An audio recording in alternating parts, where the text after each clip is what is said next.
Thank you for choosing Tern. We want to make sure that you stay safe while enjoying your new bike. So please take a moment with us as we walk you through the steps of using and maintaining your brand new ride. First, let's take a look at the two main joints. There's one on the frame and there's one on the handle post. To open the frame joint, move the security knob upward like this and pull the lever. To close the frame joint, push it in and move the security knob into place so it sits on top of the lever joint. To open the handle post joint, slide the security knob sideways and then pop open the handle post lever. To close the handle post joint, just close the handle post lever and slide the security knob back into place. Next, we're going to talk about quick releases. There's one here on the seat post, which is used to adjust the height of your saddle. There's one here on the handle post, which is used to adjust the height of your handlebars. And then there's one here, which is used to adjust the angle of your handlebars. They open with a simple pull of the clamp, and they close just as easily like this. To make it easier or harder to open or close the clamp, you can adjust the tension. Just open the clamp and twist the acorn like this. When using the quick release to adjust seat post height, please note that there's a minimum and a maximum insertion point. For safety reasons, please be sure that you stay within the range. Likewise, the handle post has a minimum insertion point. Again, for safety reasons, please stay above the minimum insertion point when you ride. Be sure that the levers on your quick releases and your folding joints are stiff when you operate them, but not too stiff. Ideally, you should be able to open them with 2 to 3 fingers and close them with the palm of your hand. If they're not properly adjusted, then there's a risk of injury, so just make sure that you adjust everything correctly before you ride. Folding and unfolding a Tern bike is easy, but it can take a bit of practice to commit all the steps to memory. We recommend practicing it a couple of times before heading out into the real world, referring back to this video if need be. First, rotate the crankset so that the left crank arm forms a 45-degree angle between the frame and the ground, pointing forwards. Next, fold the pedals like this. Next, open the quick release on your saddle, drop the saddle down, and turn it 45 degrees to the left before closing the quick release again. Now, open the quick release at the top of your handle post. Rotate the handlebars so the brake levers point upward. Next, open the quick release in the middle of your handle post and lower your handlebars to around the 11 mark. Now slide the security lock to the side and pop open the handle post lever before folding the handle post down. To open the frame joint, simply raise the security knob and open the lever. Now fold the frame in half, engaging the magnetics at the back of the bike. Finally, engage the magnetics to keep your bike folded. First, disengage the magnetics and unfold the bike. To close the frame joint, simply close the lever and lower the security knob. Now, we'll bring the handle post up, close the handle post lever, and rotate the security lock into place. Now, open the quick release in the middle of your handle post and raise the handlebars to your desired riding position. Then, open the quick release at the top of the handle post and rotate your handlebars till you're comfortable and ready to ride. Now, open your quick release and bring your saddle up to the desired riding position before closing it again.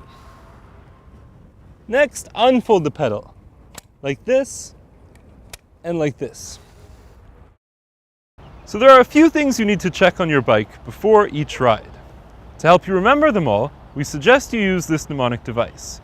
A, B, C, Q, D. A is for air. Check your tire pressure. Use your thumb to press down on the tire. It should feel nice and firm, but be sure not to overinflate it. B stands for brakes and bars. To inspect your brakes, just squeeze the levers and make sure that your bike stops. And by bars, we mean the handlebar, the handle post, and the stem. Just inspect everything carefully to make sure that it's nice and tight, that everything is undamaged, and you should be good to go. C stands for chain and cables. Grab one of your pedals and rotate it backwards to run your chain through the gears. Next, inspect the cables to make sure that they're untangled and undamaged.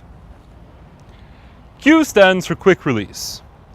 Make sure that the two main folding joints and all of the quick releases on your bike are properly closed. Here, here, here, here, here, and here.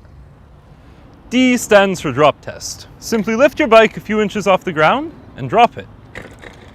If anything shakes or rattles, just inspect and adjust that area. Also be sure before you ride to make sure there are no cracks developing on the frame joint. Now let's talk about braking. The rear brake lever is mounted on your left handlebar grip, and the front brake lever is mounted on the right. For certain countries, it could be the other way around, so please double check with your dealer or try before you ride. Now squeeze both the front and the rear brake evenly to slow down or stop. Next, let's look at how to use your gears so that you can control your speed and pedaling resistance. This indicator shows you whether you're in a low gear or a high gear. To start off, you want to use a low gear around a 4 or maybe even a 5. Remember to only switch gears while you're pedaling.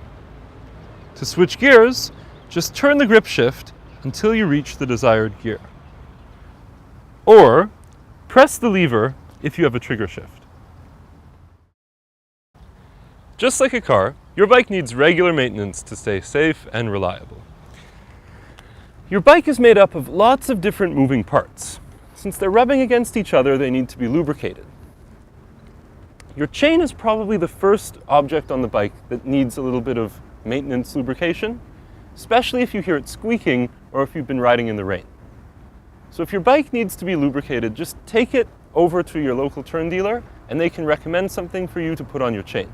After you apply it, make sure to wipe off all of the excess grease so it's relatively clean and you don't get any markings on your legs during a commute.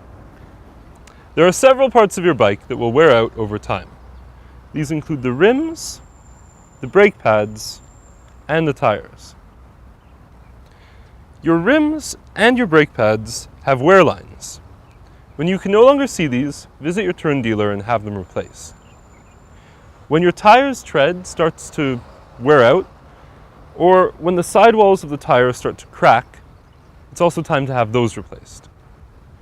We also recommend that you periodically check that your wheels are true, or in other words, straight. To check them, lift your front wheel and spin.